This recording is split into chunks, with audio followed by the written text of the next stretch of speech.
Hello and welcome to Ta-Da, It's Done. I am Evie Burke. I am the founder and productivity strategist at One Insight Closer, where I help women business owners who work for themselves and by themselves discover the insights that take their productivity to a new level so they don't lay awake at night thinking about everything that didn't get done. So, this is the time of year when planners are everywhere. And there are so many to choose from. And there isn't one planner out there that's perfect for everyone. I mean, that's why there's so many out there, right? It's like diet plans. There's so many out there because there isn't one that just works for everybody. It's the same way with planners. And you need to pick the right one for you, and you need to know how you work best in order to do that. Now, I have played with planners for many, many years. I currently don't do one because through my exploration of planners, this is what I have discovered is there's other things that I do that work better for me. And one of the reasons I don't use planners is how I plan my day tends to change based on what's going on.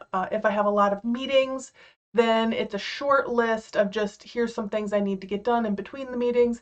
And when it's a day where maybe there's not as many meetings, then I have a more detailed, thought out, time blocked list. And planners don't generally allow me to have that flexibility. I like that flexibility. And another reason why I don't use planners is I feel like I'm wasting planner pages if I'm not using them every single day. And let's face it, there's some days when, for whatever reason, I'm not filling out things to do today. And it might be just I have a lot of meetings, so it doesn't make sense to try to get other things done. Sometimes I'm just having a bad day and it's just, okay, let me just work on what I kind of feel like I want to work on right now. Granted, those days are fewer and far between now than they were maybe a couple of years ago, but I recognize that about myself. It's an Evie quirk feeling like I'm wasting planner pages if I'm not in that planner every single day. So not having the stress of that expectation works for me. And again, this is because I've learned over the years what works for me. And so you should know what works for you too. Know what your quirks are and work with them. And I also do love the idea of planners and filling them out, but again, I know I work better in other ways. So for my daily to-do list, I have a couple of small binders that I use that I can open up and fold flat, and then they're just sitting on my desk for me. I don't use digital anything for my daily to-do list because I know that if it's on my phone, I'm going to get sidetracked on my phone. If it's on my computer, I'm going to get sidetracked on my computer. If it's a piece of paper that's open on my desk, it's like right there. I'm kind of pointing over here to the area you can't see where my to-do list is for the day. Um, when it's there, I can see it. And I can just jump back into, okay, what was I working on if I do get sidetracked, right? So in the past, when I was trying to figure out what did I like about planners, if I was creating my own, what would I really need to be as part of it? And I did some research to figure out what I liked and what I didn't like. And you should do that too.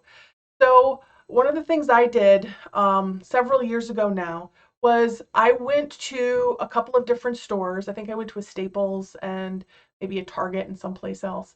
And I looked at their planner section and I just picked up various planners and looked at them and just noted what did I really like about how they were laid out and what didn't I like. And I made a mental note of the things that I didn't like. And then for the things that I really liked, occasionally I would take a picture. I really had to like the format of something to take a picture of it because I didn't want to give myself things that really weren't important to look at later.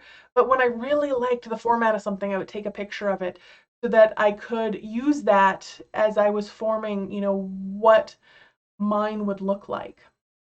And so I encourage you to do that too. Figure out what is it that you really like about some planners and what don't you like. So go to the stores, check them out, see what draws you in, see what excites you, see what you think is a really cool idea, and make a mental note of the things that you're like, nope, don't like that. All right? So When deciding how you're going to manage your daily to-do list, here's 3 things to consider based on what we've talked about in the last couple of minutes.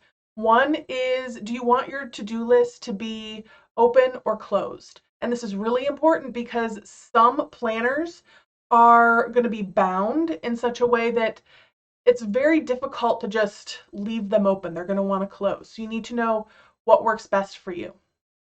Do you want a bound or do you want a spiral?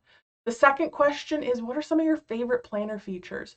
What are the things that need to be in that planner for you to want to use them and for them to be useful for you? And the third question to consider is, what are some of the planner features that you really don't like or don't want? Again, that will help you when discerning whether this particular planner is a good fit for you. So another thing to remember here is trial and error. It's expected. Okay? When you're picking out a planner, when you're figuring out what works for you, it's like anything else in your business. Generally, the first iteration or the first dozen iterations in some cases, you might not find like the perfect thing. You might though find what's perfect for right now. And that's fine. And if it's not the right now, the good fit for right now, what you've learned is this is what works for me and this doesn't. And that's really important. So don't just kind of throw all those efforts away. Just realize this is part of the process of figuring out what works for you and what doesn't, right? Everything is data. So I know that you might need a little help with this. So if you would like that, reach out. I'm happy to chat with you to help you figure out your situation and what would work best for you. Until next week, much love, everybody.